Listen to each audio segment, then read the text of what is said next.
Now, my journey into watches is a bit unorthodox, just given what I do and really what has just happened over the last 3 to 4 years of posting videos. But if I had to look back, and I constantly just look back, I learn new things almost every single day doing this, and I think we all do, just given the depth of watches and watchmaking, it's interesting to look back at where you were at the beginning and just almost thinking to yourself, wow, I wish I knew that when I first started. And today we're gonna be doing exactly that, looking kind of back and now understanding the things that I know now, basically things that I wish I knew when I was first getting started in collecting watches. So I have 7 things listed out here. Of course, we can mention a lot more, so please leave comments for other people that might be coming across this video and can see some other things maybe to consider as they're getting farther into this. Also, we are going to be doing another giveaway. We just announced the $1,500 giveaway. So let's just add another $100 on that, same setup. Pick out 3 watches, up to $1,600 for the value of each watch, and then you get to pick one of those if you do win. So fill out the form down below. You guys seem to really appreciate the giveaways, and I am happy to continue doing them as well because I really do appreciate all the support. So definitely just follow the instructions, pick out 3 watches from TeddyBaldassarre.com, and you'll be good to go. And we will keep you updated. Probably we'll keep this open for a month, and we'll just try to do this every single month and keep trying to make it exciting and different. So definitely participate in this one as well. All right, so now for point number 1, and that is the concept of more is not better. Now, I've mentioned quite a bit that watch collecting is not a sprint, and I think that is very true. But just to add on top of this idea, and I think outside of just the speed itself, is just the idea of quality versus quantity. And how I just came to grips with this idea was I had a watch box, and I remember I felt like the need, like I needed a watch box to hold all of my watches in my collection, and there's 12 slots in there. So I almost felt the need to fill up each one of those slots. That created 2 things for me. One is it made me think about my collecting a bit different. I didn't have a philosophy other than just filling a void, maybe when the void wasn't even needed to be filled. And that was a very just counterproductive activity for me, and maybe moving into some certain watches I probably wasn't maybe meaning to move into. So I think it's important to consider this idea both from the quality versus quantity perspective. I do think it's really healthy to just buy things and sell things at times if you're just getting started, but control it. Understand that more is not always better. You want to be calculated with your purchases, be thoughtful about your purchases. And I know there's going to be a process where I think it was very helpful for me to kind of go through watches, experience them, and then sell them. But that shouldn't go really at a blistering pace. It should be done at a more natural pace as you continue to learn, and understanding that just because you have a more filled watch box, that might not be the objective you should be going for. You really should be going for the objective of what do I truly love and how can I make those watches happen for myself. So for number 2, this was a huge one for me as I went down this path quite a bit, and that is the idea that vintage watches are more involved than you think and are simply not for everybody.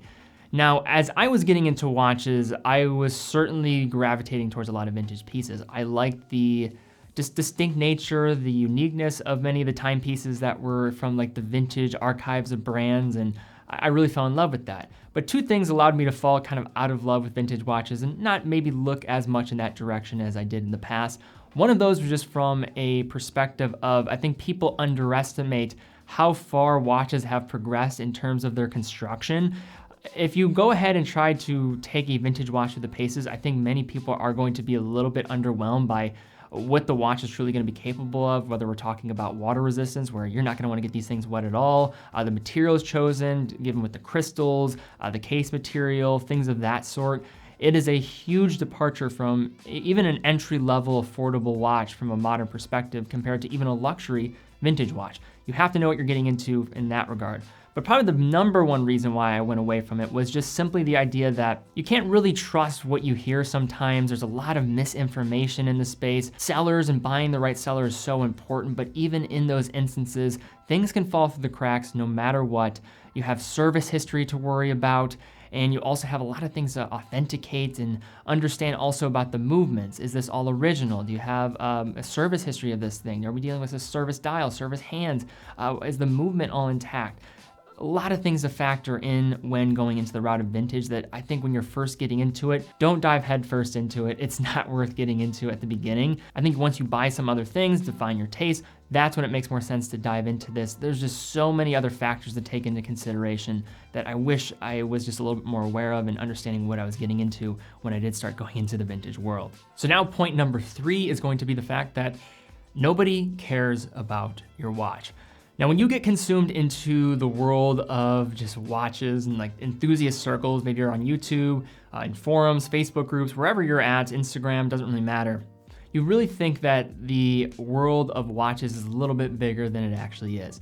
This is a small world. Most people have no idea what's going on and no idea what really constitutes a nice watch. And once you get really far into the wormhole that is this enthusiast just kind of world, you almost start falling into this trap where you think that just a regular person on the street is gonna care about what you have. And I think this is an important thing to recognize, that literally 99% of the people that you're gonna walk into on a day-to-day basis, they don't give a damn. They just don't give a damn about what you have on your wrist. And why this is important is when you are buying watches, making big purchases, it's important to recognize who you're buying that watch for and who you're not buying that watch for.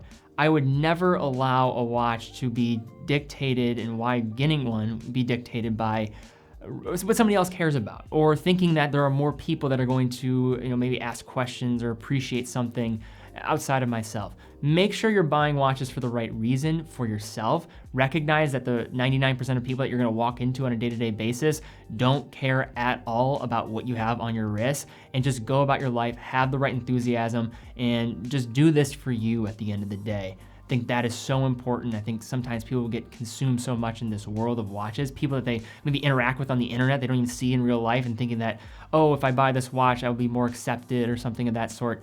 Total nonsense, don't care about it. Just proceed forward with what you like and what you enjoy having on the wrist. Now, number 4 is no watch purchase or the next watch purchase does not complete you. Have you ever been in this moment where you're thinking about, okay, if I just get this one watch, I'll maybe be done, or my collection will be complete. I will tell you right now, that pursuit is a fleeting pursuit. There is no such thing. And if you think that there's gonna be one watch that is the next watch is gonna be the one that's gonna complete things off for you, you're so mistaken. It does not happen. What I have found that actually provides the most completeness in collecting, and there was a time where I was first, investing into, teddybaldassarre.com, getting everything in order, that my collection really did shrink down. I kept things really refined, really simple, and I did that just for kind of just security. I didn't want to be investing a ton in watches because I was really taking a big leap in my life.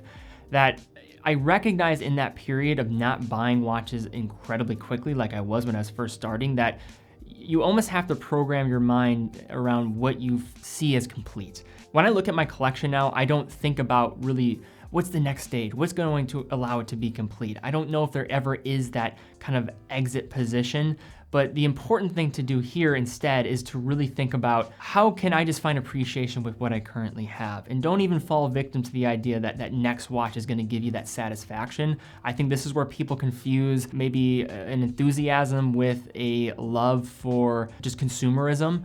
That is a big thing to determine and I think identify for yourself. You need to find completeness for what you have and try to enjoy those things in order to go ahead and then chase the next thing. Do not let the next thing always be the thing you're chasing. Find appreciation for what you have, enjoy those things, and I promise your collecting journey will be that much better, so that when you do decide to buy something next, it's gonna be for the right reasons, and it's just for the fact that you enjoy this and you wanna go buy something new.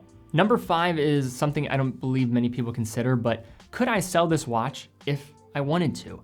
Now, I'm talking more from a practical standpoint. If you buy a watch and you maybe say fall out of love with it, could you have the means or way of going about and selling it? And why I just bring this up for people is you fall out of love with watches. It happens quite frequently. I have loved watches for some time, fallen out of love. I think a lot of people probably just based on some of my old collection videos probably assume I have tastes that I no longer do. And that's just natural progression into watches. This is going to change. And why I think it's important to ask yourself this question of, could I move on from this watch, is you at least will start thinking about pathways and setting yourself up so that you can just be part of ways in which you can sell your timepieces. When I bring things up like this, talking about like forums, maybe being active on a forum where you can, buy, sell, trade, and have a little bit, maybe reputation around your profile so that you could maybe trade or sell and kind of move on and experience watches a little bit more freely. Maybe it's setting up an account for some of these just marketplace, just selling options, maybe like an eBay, for example, to sell a watch. Just having some just confidence that, hey, if I need to move on from this, could I sell it?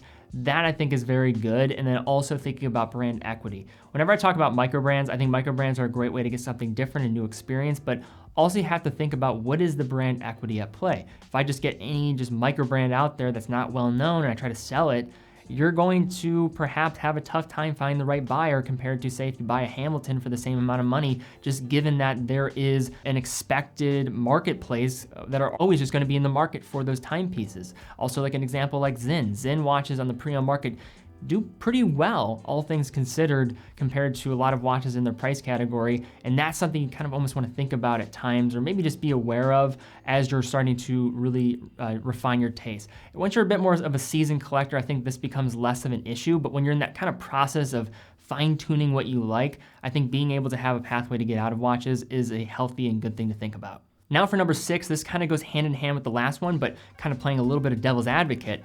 If you do decide to either buy a watch or sell a watch, will you regret it in the future? You almost have to forecast and think about how you're going to proceed with either buying something or selling something. And this really just gets into the idea of get yourself out of positions where impulse becomes an issue. When you're talking about a buying perspective, what I always do is I never buy a watch unless I kind of sleep on it one night at least.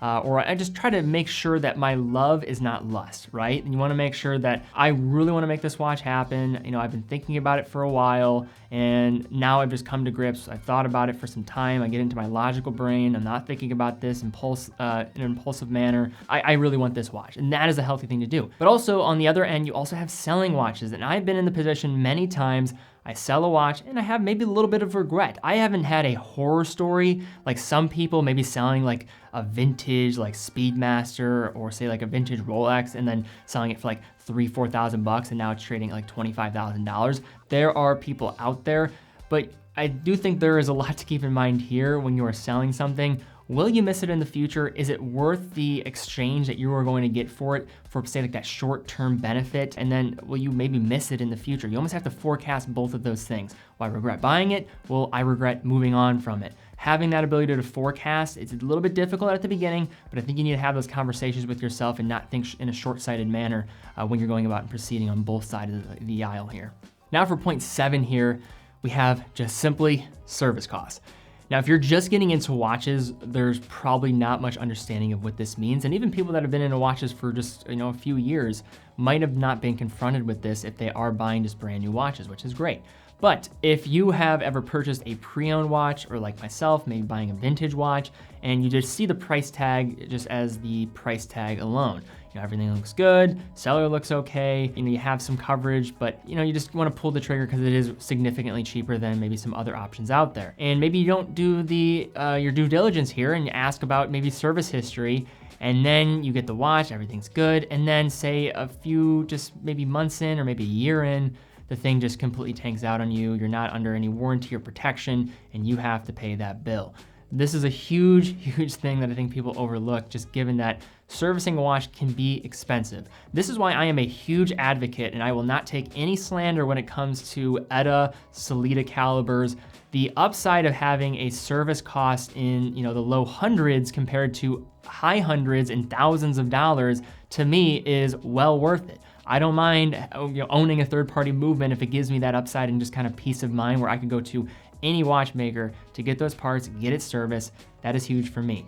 But then you have, this whole thing of in-house, and you have vintage watches as well, where parts are difficult to find. Just finding sometimes parts is costs as much as an entire service for certain parts of a movement. And then you also have just movements that are very complex, even like chronographs, for an example. I think people would really overestimate or underestimate how just intricate chronograph movements are to service. Some of them, costing, we're talking about in-house, send in your Speedmaster for a service, no warranty, you're gonna be wishing that you probably did have one. So this is something people just grossly underestimate when it comes to service costs. I'm not trying to scare people because in most cases, I think a lot of just watch brands and people in the industry overestimate how much you actually have to get your watch serviced. I don't think you should be so reactive in sending something in for service, but usually they will last for a long time from a proper manufacturer. But things can go wrong, and when they do, it can cost a good amount of money. So you just have to know what you're getting into on all sides, understand what it costs for your watch when you actually own it, and have the right questions aligned if you say you're going into pre-owned or vintage. But all right, guys, those are 7 things that I wish I knew when I first started collecting watches. I probably could do a part 2 of this, but these are just some of the things that came to mind for me when thinking about this. But leave comments down below. Please tell me what else you think people should know as they're progressing into this world. Also, if you enjoyed this video, thumbs up, subscribe, and hit the bell icon. Really would appreciate that. In addition to that, definitely take part in our giveaway. Going to keep this open for a couple weeks here, but definitely get in while you still can. Also, be sure to follow it on Instagram. Just hit 100,000 followers there in the last few weeks, so really do appreciate that. Taking some amazing photos of watches, so great way to stay up to date with the content, see some cool photos of watches and different things kind of behind the scenes. And then finally, definitely check out teddybaldassarre.com, full authorized dealer of over 25 brands, full factory warranty, dedicated customer support, quick and fast fulfillment. Also offer price match, so if you see one of our watches for cheaper at another authorized dealer, just fill out the form, we'll give you a call. And then finally, 9 out of every $10 that we generate goes right back into this content that we're creating. But guys, thank you again so much for watching. Be well, and I'll see you all very soon.